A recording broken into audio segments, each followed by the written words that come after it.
Have you ever looked at the world of electric cars and felt like you needed a translator? Yeah, you're definitely not alone. So in this explainer, we're going to cut right through all the jargon and make the world of EVs simple and crystal clear. Okay, let's just dive right in. BEV, PHEV, HEV, it totally sounds like a bowl of alphabet soup, doesn't it? But stick with me here. I promise, by the end of this, you'll know exactly what each one of those means. We're going to take a nice, clear journey, starting with what you probably already know, and then moving toward the future of driving. So, our journey begins with the car you've probably seen on the road for years now, the hybrid. Think of the classic Toyota Prius.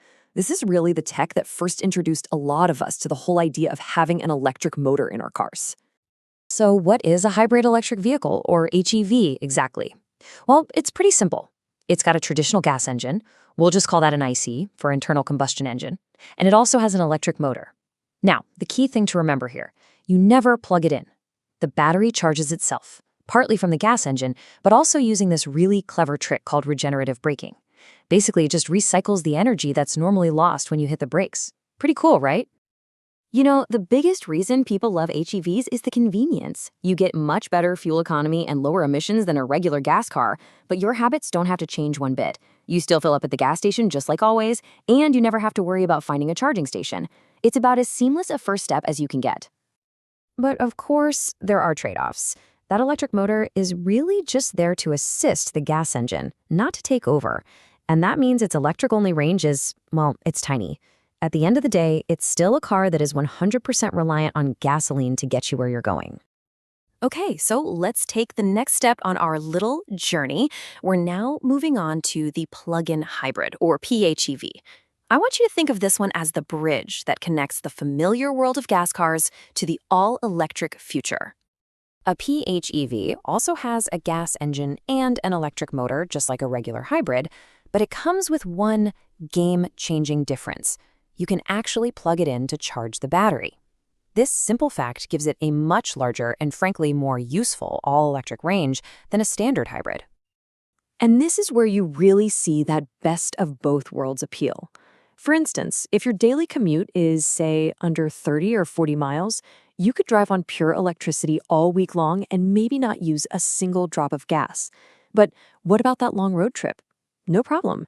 You've still got the gas engine as a backup, which completely gets rid of that range anxiety people talk about. So what's the catch? Well, having two power sources, that gas engine and a big electric motor, is complex, and that makes the car more expensive. And here's the really crucial part. To get the full benefit, you have to plug it in. If you don't, you're basically just driving a more expensive hybrid while hauling around a really heavy battery for no reason. And that brings us to our final destination, the big one, making the full jump to a battery electric vehicle, or BEV. This is where the whole industry is headed. A BEV is exactly what it sounds like. It's 100% electric. There's no gas engine, no oil changes, no exhaust pipe, nothing.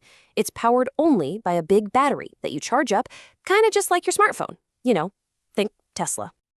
The benefits here are just huge.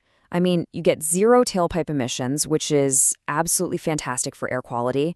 They are incredibly efficient, and your operating costs are way lower since electricity is cheaper than gas and the maintenance is practically nothing. And on top of all that, the driving experience is just famously smooth and quiet. Of course, this is the biggest leap, so it definitely comes with its own set of challenges. Range anxiety is a very real concern for a lot of people, and you do become pretty dependent on public charging stations for longer trips. And let's be honest, refueling takes a lot longer than a 5-minute stop at the pump. It just requires a little more planning. Okay, so we've met the whole family, the HEV, the PHEV, and the BEV. Now, to really lock this all in and make sense of it, let's bring them all together and put them side by side. All right, time to put them head to head. This is where the differences really, really stand out. This chart really tells the whole story, doesn't it? It's all about trade-offs. Just look, the BEV is the only one with zero tailpipe emissions because it's the only one that completely ditches that internal combustion engine, the ICE. But that very same engine is what gives the PHEV and HEV their massive range. And check out the bottom line. There's this fascinating inverse relationship going on. The all-electric BEV has the highest upfront cost but the lowest maintenance, while the good old hybrid is the exact opposite. So here's the most important thing to take away from all this. There isn't one single best answer here.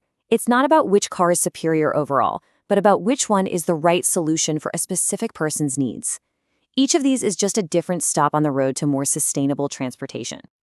So really, it all comes down to this one last, very personal question. Forget the tech specs and all the jargon for a minute and just think about you. What's your daily drive like? How often do you really hit the open road for a long trip? Do you have an easy place to plug in at night?